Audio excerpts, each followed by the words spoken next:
ஆச்சி பாதாம் ட்ரிங்க். ஆச்சி பாதாம் ட்ரிங்க் ஒன்னு வாங்கினா ஒன்னு ஃப்ரீ. மார்க்கெட்லயே கம்மி சேதாரத்துல இன்னும் 1% தள்ளுபடி கொடுப்போம். ஓகே, வைரநக கேரட்டுக்கு 5000 தள்ளுபடி கொடுப்போம். தள்ளுபடி திருவிழா. ஸ்டோன் பெஞ்ச் பிலிம்ஸ் மற்றும் பவேஜா ஸ்டுடியோஸ் தயாரிப்பில் வைபவ் சுனில் நடிக்கும் பெருசு மார்ச் 14 முதல் திரையரங்குகளில். இந்த பொண்ணு கல்யாணம் ஆயிட்டு அந்த வீட்டுக்கு போறா. எல்லாருக்கும் போல கனவுகளோட கற்பனைகளோட. பட் போன நாளில் இருந்தே மாமியாரும் நாத்தனாரும் எங்க உன் நகையெல்லாம் கொண்டு வந்து காட்டு, நாங்க பார்க்க வேண்டாமா அப்படின்னு அவங்க கேட்குறாங்க. என்ன பண்ணுறானே தெரியாது. வெளியெல்லாம் சுற்றிட்டு தான் வீட்டுக்கு வரான். இந்த பொண்ணுக்கு சந்தேகம் வர ஆரம்பிக்குது. யாருமே இப்படி இருக்க மாட்டாங்க, கல்யாணம் பண்ணி கொஞ்ச நாள் தான் ஆச்சு, ஏன் இப்படி போகிறாங்கன்னு அப்புறம் அவங்க அப்பா அம்மா கிட்ட எல்லாம் சொல்கிறாங்க. அப்புறம் தான் தெரிய வருது, இந்த நகையை பூரா இந்த பொம்பளைங்க 2 பேரும் சேர்ந்து அடகு வச்சு சிலதை மாற்றி அதில் தான் தின்னுக்கிட்டே இருந்திருக்காங்க. அந்த பையன் எனக்கு டைவர்ஸ் தான் வேணுங்கிறான், இவளும் டைவர்ஸ் தான் வேணுங்கிறான். சரி டைவர்ஸ் கொடுத்துடலாம், ஆனால் ஈஸியாக கொடுக்க மாட்டேன். ஏன்னா நக்கீர நேயர்களுக்கு வணக்கம். நான் விஜய் ஹரிஹரசுதன். வழக்கு எண்ணில் ஒவ்வொரு வாரமும் வழக்கறிஞர் சாந்தகுமாரி மேம் அவங்க நடத்தின பல வழக்குகள் பற்றி பேசிகிட்டு இருக்காங்க. இன்றைக்கும் அதே மாதிரி ஒரு வழக்கு பற்றி தான் பேச போகிறோம். வணக்கம் மேடம். வணக்கம். வணக்கம் ஹரி, நல்லா இருக்கீங்களா? நல்லா இருக்கேன் மேடம். அப்புறம் என்ன நியூஸ் நம்ம நிகழ்ச்சியை பற்றி? எல்லாரும் நல்லபடியாக தான் சொல்கிறாங்க. என் சிரிப்பு அழகாக இருக்குன்னு சில பேர் சொல்கிறாங்க. ஐயோ பா, கண்ணாடி கிண்ணாடி அவங்க போட வேண்டி இருக்கும் பா, நீ அதை கொஞ்சம் கவனி. உனக்கு இல்லை, இதை சொன்னாங்க பாரு அவங்க. சரியா, சொல்லுங்க. அதான் மேடம், இதுதான் ரிவ்யூ. இதான் ரிவ்யூ. அதாவது நீங்க சிரிக்கிறது அழகா இருக்குங்க, இதை சொல்றதுக்கு இந்த இதை பயன்படுத்திட்டு இருக்கிறீங்க நீங்க. சரி, போனா போதும். யாருமே சொல்லலைன்னா நம்மளாவது நம்மளை பத்தி சொல்லிக்க வேண்டாமா? அதுதான் இப்ப பண்ணது நீங்க. கரெக்ட். இன்னைக்கு நாம சந்திரிகா அப்படிங்கிற ஒரு பெண்ணுடைய கதையை பத்தி பேச போறோம். சரியா? சந்திரிகாக்கு அவங்க அம்மாவும் அப்பாவும் அவங்க மாமா அவ எல்லாருமே நம்ம ஆஃபீஸ்க்கு வந்திருந்தாங்க. வரும்போது என்ன சொன்னாங்கன்னா, இந்த மாதிரி நோட்டீஸ் ஒன்று அனுப்பியிருக்காருங்கம்மா மாப்பிள்ள, அரூரில் கோர்ட்டில் போட்டிருக்காங்க அப்படின்னு சொல்லி சொன்னாப்புல. சரி கொடுங்கன்னு வாங்கி பார்த்தா அவர் டைவர்ஸ்க்கு போட்டிருக்காரு இந்த பொண்ணுக்கு எதிராக. இந்த பொண்ணு வீட்லேயே இருக்கிறது கிடையாது, இந்த பொண்ணு வெளியே போகிறா, அப்புறம் மாமனார் மாமியாருக்கு மரியாதை கொடுக்கறதில்ல, எல்லாத்தையும் எதிர்த்து பேசுகிறாங்க, திடீர்னு காணாமல் போய்ட்றாங்க, கேட்டால் இப்போ அப்பா அம்மா வீட்டுக்கு போகிறேங்கிறாங்க. இந்த மாதிரியெல்லாம் ஒரு குற்றச்சாட்டு ஒரு 1.5 பக்கத்துக்கு தான், நிறைய கூட இல்லை. ஆனால் அந்த மாதிரி போட்டு அரூரில் நோட்டீஸ் வந்திருக்கு அப்படின்னு. அப்போ நான் கேட்டேன், சரி நீங்கள் இப்போ சொல்லுங்கள், அவர் போட்டுக்கிறது சரி, கல்யாணம் எப்போ நடந்தது, என்ன பண்ணீங்க, இப்படி தான் எல்லாத்தையுமே கேட்போம் நாங்கள். அப்படி கேட்குற போது அந்த பொண்ணு சொன்னாங்க, அந்த பொண்ணுக்கு 45 பவுனுக்கு நகை போட்டிருக்காங்க. இந்த வழக்கு ஏறத்தாழ 2004 நடந்த வழக்கு. சரியா? அப்போ 45 பவுன் நகையும் போட்டுட்டு பையன் கையில் 1 லட்ச ரூபா வரதட்சணை கொடுத்துருக்குறாங்க. சரி, தேவையான எல்லாத்தையும் செஞ்சு அந்த பொண்ணுக்கு கல்யாணம் ரொம்ப பிரம்மாண்டமாக நடந்திருக்குது. அந்த அரூர், நமக்கு தருமபுரி பக்கம் அரூர் தெரியும். சாதாரண விவசாய ஜனங்கள் இருக்கிறது, நிறைய பேர் வறுமை கோட்டிற்கு கீழே இருக்கிறவங்கெல்லாம் அந்த காலத்தில் இருந்த ஏரியா தான் அது. அதில் இந்த திருமணம் உண்மையிலேயே ரொம்ப அதிக செலவு செஞ்சு பண்ணப்பட்ட ஒரு திருமணமாக இருந்தது. ஸோ அந்த திருமணம் நடந்த பிறகு மாப்பிள்ளை நல்லா தான் வேலைக்கு போகிறாரு அப்படின்னு இவங்க இருந்தாங்க. ஆனால் அவங்க மாமியார் நாத்தனார் இவங்கெல்லாம், அவங்க இந்த பொண்ணு கல்யாணம் ஆகிட்டு அந்த வீட்டுக்கு போகிறா. எல்லாருக்கும் போல் கனவுகளோட கற்பனைகளோட, ஒரு நல்ல வேலை பார்க்குற மாப்பிள்ளை கிடச்சிருக்கிறாரு, டீசெண்டாக இருக்குது அப்படின்னு. நம்ம கூட இதோடு நிறுத்தக்கூடாது, அவளும் ஒரு நல்ல டிகிரி முடிச்சிருக்கா, நம்ம இதுக்கு மேலே MBA படிக்கணும்னெல்லாம் முடிவு பண்ணிட்டு தான் போகிறா. ஸோ முதல் 2-3 நாளைக்கெல்லாம் ஹஸ்பண்ட் ரொம்ப சந்தோஷமாக தான் இருக்கார். பட் போன நாளில் இருந்தே மாமியாரும் நாத்தனாரும் எங்கே உன் நகையெல்லாம் கொண்டு வந்து காட்டு, நாங்கள் பார்க்க வேண்டாமா அப்படின்னு அவங்க கேட்குறாங்க. அப்போ நான் நகையெல்லாம் எடுத்துகிட்டு வரலைங்க, நான் போட்டுட்ருக்கிறது தான். இப்போ அங்கேருந்து மறு வீட்டுக்கு கூட்டிகிட்டு வரும்போது ஒரு 4 வளையலை போட்டிருக்கலாம், அல்லது ஒரு செயினும் ஒரு நெக்லஸ் போட்டிருக்கலாம், ஒரு கம்மலும் ஒரு ஜிமிக்கியும் போட்டிருக்கலாம், இதுதான் நான் இப்போ வந்திருக்கிறேன் அப்படின்னு. ஏன் கல்யாணம் பண்ணிட்டு வரும்போது உங்கள் அப்பனுக்கு தெரியாதா நகையெல்லாம் கொடுத்து அனுப்பணும்னு? பேசும்போது கல்யாணத்துக்கு முன்னாடி 50 பவுன் போடுறேன்னா அப்புறம் மணவரையில் பார்த்தா 45 பவுனுங்கிறான், ஏன் நகையை கொடுக்கணும்னு தெரியாதா அப்படின்னு. இந்த பொண்ணுக்கு ரொம்ப பயமாயிடுச்சு. அவனை வர சொல்லு முதல்ல அப்படின்னாப்புல. அத்தை நான் பேசுகிறேங்க அத்தை எங்கள் அப்பா கிட்ட அப்படின்னு. அப்போ அந்த காலத்தில் செல்ஃபோன் அவ்வளவு இது இல்லை. அப்போது லேண்ட்லைனில் கூப்பிட்டு அவள் தன்னுடைய அப்பாவுக்கு பேசுகிறா. அப்பா இந்த மாதிரி எங்கள் மாமியார் நாத்தனாரெல்லாம் நகையெல்லாம் என்னாச்சுன்னு கேட்குறாங்கன்னு. அட இவ்வளவு தானே, நீ ஃபோனை அவங்கக்கிட்ட கொடுமா அப்படின்னு கேட்குறேன். சொன்ன உடனே அந்த அம்மா கிட்ட கொடுத்த உடனே அந்த அம்மா ஃபோன் எடுத்த உடனே எகிர ஆரம்பிச்சிருது. அதை எப்படி நீங்கள் பொண்ணை வெறும் பொண்ணை அனுப்புவீங்க? எங்கள் கிராமமே வந்து பொண்ணை பார்க்கறதுக்கு வந்திருக்குது, அவங்க மருமக என்ன கொண்டு வந்தான்னு கேட்குறாங்க, எனக்கு காட்டுறதுக்கு கூட இருக்காதா அப்படின்னு கேட்க. அம்மா இதெல்லாம் ஒரு பெரிய விஷயமே இல்லைம்மா, நான் நாளைக்கு வந்து நகையெல்லாம் எடுத்துகிட்டு வந்துடுறேன். சரி, ஏதோ கிராமத்தில் எல்லாரும் பார்த்து அவங்களுக்கு மத்தியில் மருமக பாரு எவ்வளோ கொண்டு வந்திருக்கான்னு காட்டிக்கணும்னு சில பேர் நினைக்கிறது உண்டு தானே அப்படின்னு நினச்சிட்டு அவங்க அப்பா வர்றார். ஸோ அடுத்த நாள் எல்லாத்தையும் எடுத்துகிட்டு பலகாரம் இதெல்லாம் எடுத்துகிட்டு சந்தோஷமாக மக வீட்டுக்குள்ளே வர்றார். வீட்டுக்கு வந்து அதை கொடுக்குற வரைக்கும் அந்த சந்தோஷம் இருக்குது. இது என்னது, இது இவ்வளவு மெலிசாக இருக்குது இந்த செயின், இதுவா, இது 5 பவுன் இருக்காதே, நம்ம செட்டியாரை வர சொல்லுங்க, நகைக்கடை செட்டியாரை, அவரை எடை போட சொல்லலாம் அப்படிங்குது. இவருக்கு மனசில் ஐயோ எங்கேயோ ஏமாந்து போய் நம்ம பொண்ணை இந்த வீட்டில் கொடுத்துட்டோமோ அப்படின்னு ஒரு பயம் வருது அவருக்கு.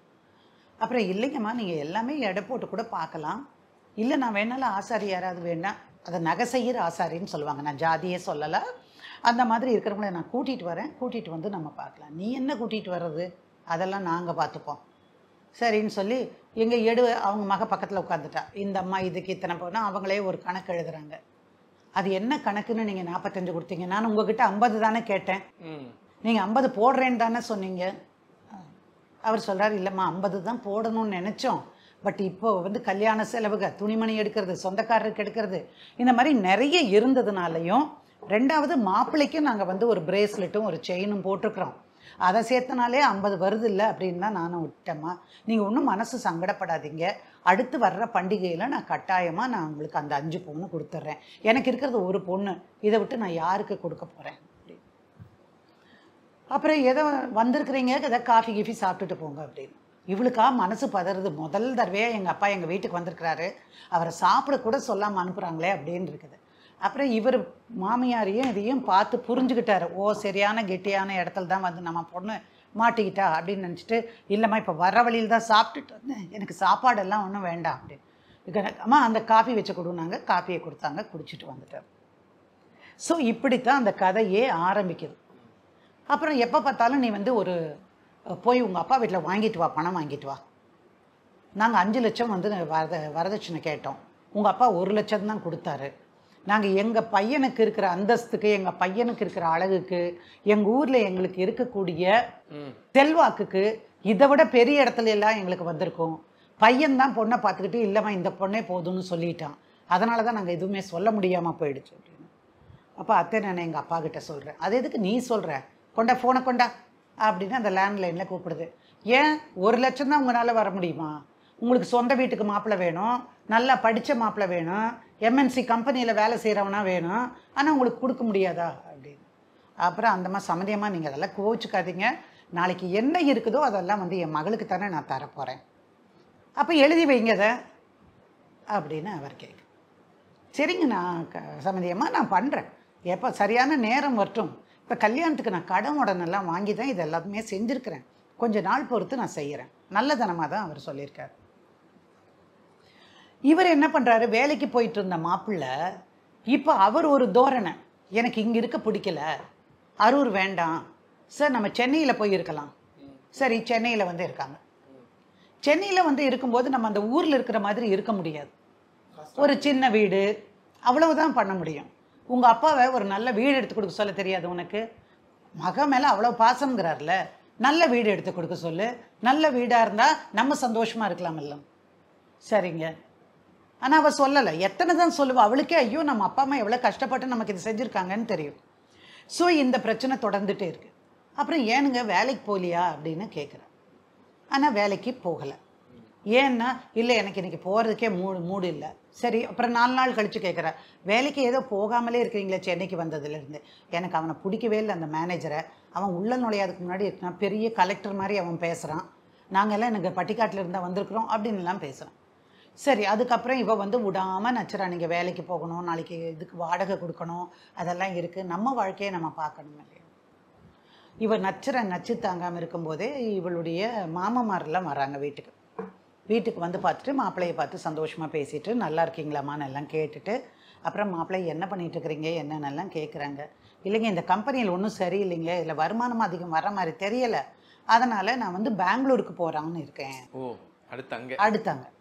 சரின்னு இவர் பெங்களூருக்கு போகிறேன்னு சொன்ன உடனேயே அவங்க அப்பா அம்மா கூட என்ன நினச்சாங்க, நம்ம அரூரில் இருந்து கிருஷ்ணகிரி மாவட்டத்தில் இருந்து, இப்போ மாவட்டம் அது முதல்ல தர்மபுரியில் இருந்தது, அங்கேருந்து சென்னைக்கு வர்றதை விட நம்ம கிருஷ்ணகிரியிலிருந்து பெங்களூருங்கிறது ரொம்ப பக்கம் தானே, சரி மாப்பிள்ளை போகட்டும், நம்ம 2 வாரத்துக்கு ஒரு தடவை போய் பார்த்துட்டு வந்துக்கலாம் அப்படின்னு சொல்லிட்டு அவங்க விட்டுறேன்.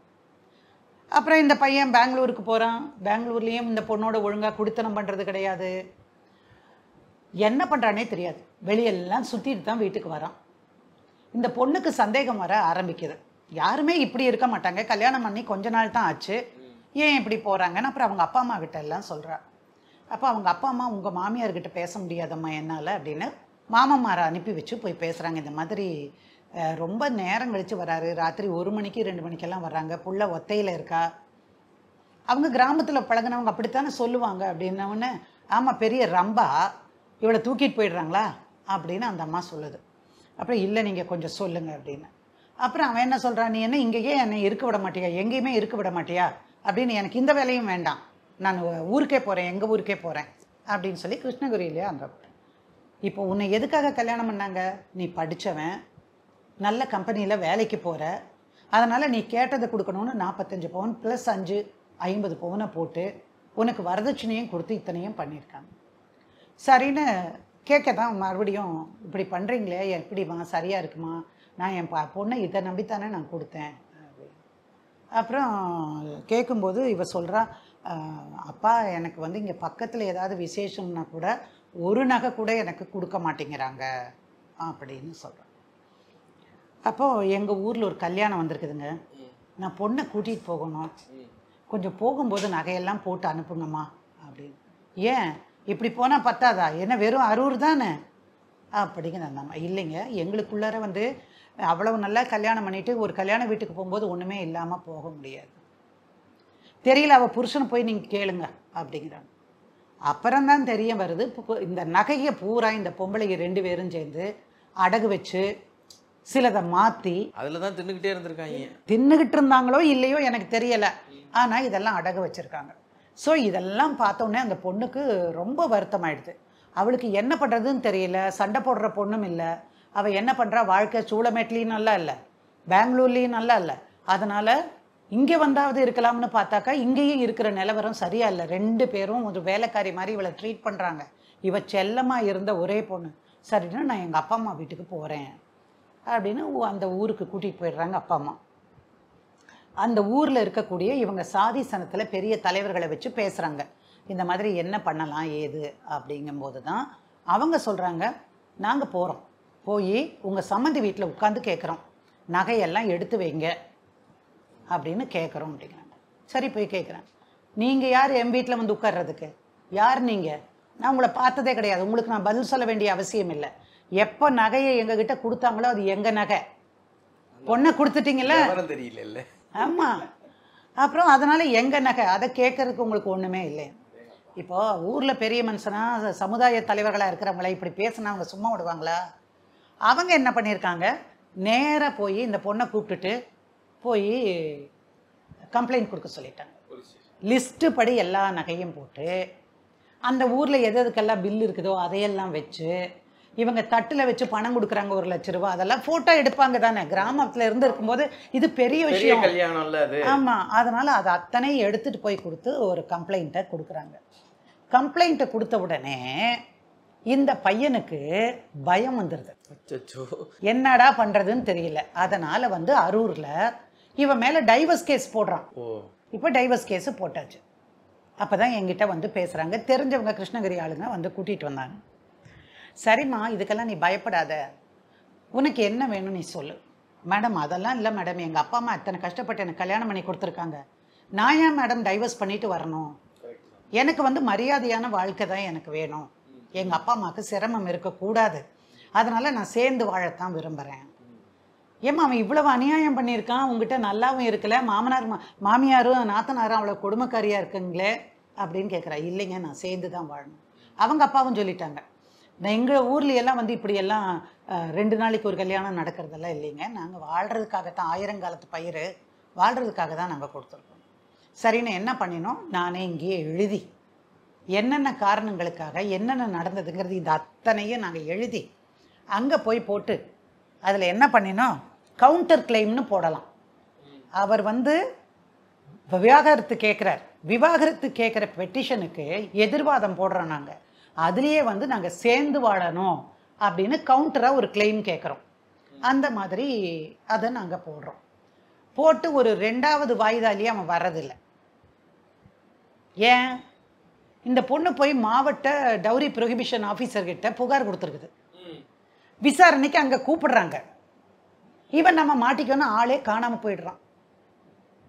ஆனால் டவுரி ப்ரொஹிபிஷன் ஆஃபீஸர்ஸு நல்ல கவனமாக அதெல்லாம் அன்றைக்கி வேலை செய்கிறாங்க. உண்மையிலேயே ஒரு கிராமமாக இருந்தாலும் கிருஷ்ணகிரி மாதிரி இருக்கக்கூடிய, தருமபுரி மாதிரி இருக்கக்கூடிய பின்தங்கிய மாவட்டத்தில் இருந்த அந்த போலீஸார் ரொம்ப நல்லா வேலை செஞ்சு இதில் இருக்கக்கூடிய இதெல்லாம் வச்சு பெரிய மனுஷங்க, அந்த சமுதாய பெரியவர்கள் போனதுலேருந்து சகலத்தையும் எல்லாத்தையும் விசாரிச்சுட்டு இதில் வரதட்சணை கொடுமை நிகழ்ந்திருப்பதாக இருக்கிறது அப்படின்னு போட்டு ஒரு 4 பேர்கிட்ட எல்லாம் ஸ்டேட்மெண்ட்டை வாங்கி ஒரு கேஸை ஃபைல் பண்ணிடுறாங்க.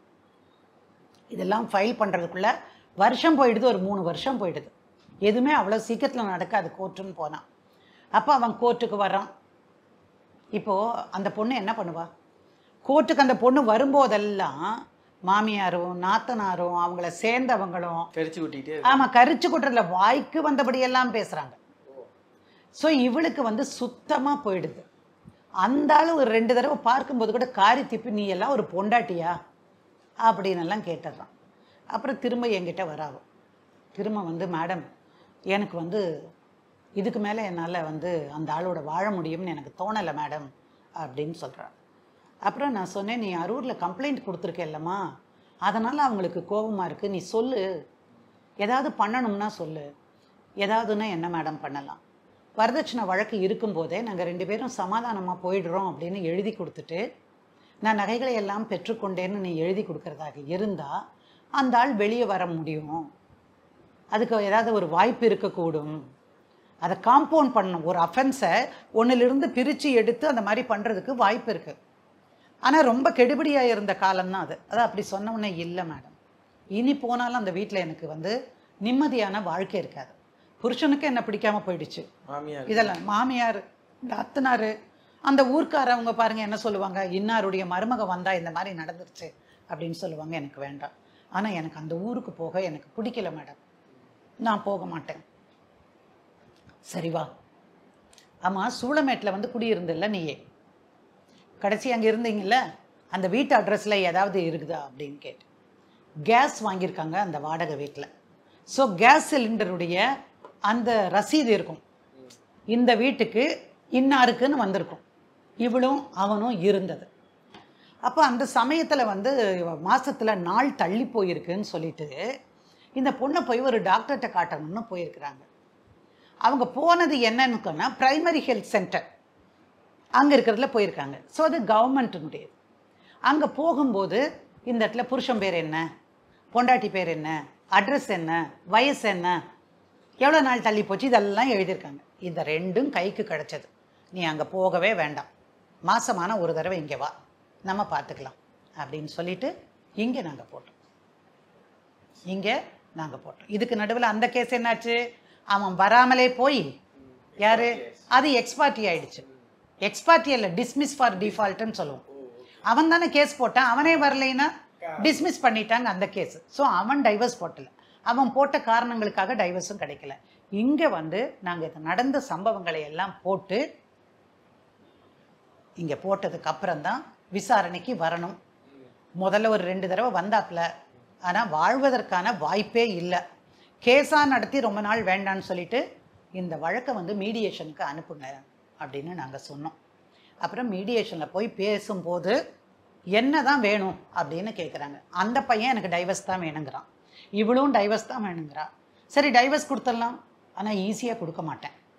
ஏன்னா என்னோட 45 பவுன் நகை நான் கழுத்தில் காதில் போட்டிருந்ததெல்லாம் போயிட்டு ஒரு 7 பவுன் எனக்கு போச்சு. மிச்சம் இருக்கக்கூடிய நகையெல்லாம் எனக்கு வரணும். எங்கள் அப்பா கொடுத்த 1 லட்ச ரூபா வரணும்.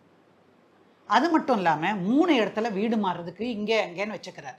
ஒவ்வொரு தடவையும் நம்ம தமிழ் மரபுப்படி என்னன்னு கேட்டால் பொண்ணை வந்து தனி வீட்டில் கொடுத்துன்னு வச்சாங்கன்னா ஒரு 3 மாதத்துக்கோ 6 மாதத்துக்கான சாமான் செட்டு எல்லாம் வாங்கிட்டு வந்து போட்டு அந்த வீட்டுக்கான ஃபர்னிச்சர்லாம் போட்டிருப்பாங்க. ஸோ அதில் எங்களுக்கு 3 லட்சம் ரூபாய்க்கு பக்கமாக செலவாயிருக்குது.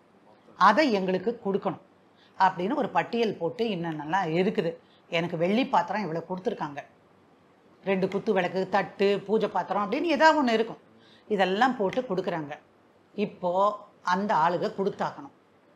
ஒரு பக்கம் என்ன நடக்குது, டவுரி கேஸ் நடக்குது. இதிலிருந்து தப்பிக்கணும்னா இந்த பொண்ணுடைய உதவி அவங்களுக்கு தேவை.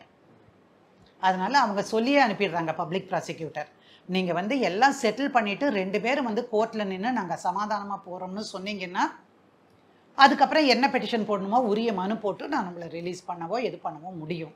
அட்லீஸ்ட் தண்டனையில் இருந்தாலும் நீங்கள் தப்பிக்க முடியும் அப்படின்னு. அப்புறம் அதே மாதிரி 3 மாதம் டைம் எடுத்துட்டாங்க. முதல்ல ஒரு 15 பவுன் நகை வந்துச்சு, அப்புறம் ஒரு 10 வந்துச்சு, அப்புறம் ஒரு 10 வந்தது. அந்த மாதிரி நகைகளை கொண்டு வந்து கம்ப்ளீட்டாக கொடுத்தாங்க.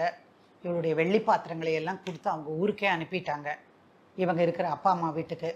ஸோ பெரிய மனுஷங்கள்லாம் இருந்து வாங்கி எண்ணிக்கை பார்த்து எல்லாம் சொல்லி இதை முதல்லையே நம்ம செஞ்சுருக்கலாமல்ல, நீங்கள் அன்னைக்கு நாங்கள் வந்து உங்கள் வீட்டில் என்ன கேட்கறதுக்கு வந்தோம், எப்படி நீங்கள் நடந்தீங்க அப்படின்னு கொடுக்க வேண்டி திருப்பி கொடுக்கணுமில்ல. அவங்களுக்கு சுயமரியாதை இருக்குமில்ல, அவங்க திருப்பி கொடுக்குறதையெல்லாம் கேட்டு அப்புறம் அதெல்லாம் வாங்கினதுக்கு அப்புறம்தான் அந்த பொண்ணு சொல்லிடுச்சு, எனக்கு மியூச்சுவல் கன்சென்ட்டில் டைவர்ஸ் வேண்டாம், நான் வாங்க விரும்பலை அப்படின்னு சொல்லிடுச்சு. அப்புறம் அந்த பையன்தான் வந்து கெஞ்சு தான் விழுந்து, நம்ம மியூச்சுவல் கன்சென்ட்டில் வந்தால் தான் என் மேலே அலிகேஷன் இல்லாமல் இருக்கும். வரதட்சணை கேட்டான், 45 பவுன் எடுத்துட்டாங்க அவங்க, நான் இந்த வரதட்சணை கொடுமை வழக்கு கொடுத்துருக்கேன், இதெல்லாம் போட்டுட்டு வந்தேன்னா திரும்ப எனக்கு அதில் கிடைக்காதுன்னு அப்புறம் எல்லாரும் பேசி பெரிய மனுஷங்க 2 ஊர்லேயும் வந்து பேசி முடிவு பண்ணி மியூச்சுவல் கன்சென்ட்டுக்கு இந்த பொண்ணு ஒத்துக்கிட்டான். இப்போ டைவர்ஸ் ஆயிடுச்சு. இதுவும் ஏறத்தாழ 2005 சம்மந்தமான கேஸு தான். அவளுக்கு டைவர்ஸ் ஆயிடுச்சு. அவளுடைய நகை பணம் எல்லாமே திரும்ப வந்துருச்சு. அந்த பொண்ணு அவங்க ஊருக்கே போய் செட்டில் ஆயிட்டான். அதுக்கப்புறம் வரதட்சணை கேஸ் மட்டும் என்னால் என்ன ஆச்சுன்னு சொல்ல முடியாது, எனக்கு தெரியலை, அது வந்து தகவல் வராததுனால. பட் அவங்க அங்கே போய் எல்லாம் பேசினாங்கன்னு மட்டும் கேள்விப்பட்டேன். நல்ல வேலை மேடம், நிம்மதியும் சேர்த்தையே வந்துருச்சு. அதுதான் உண்மை, அதுதான் ரைட். நன்றி.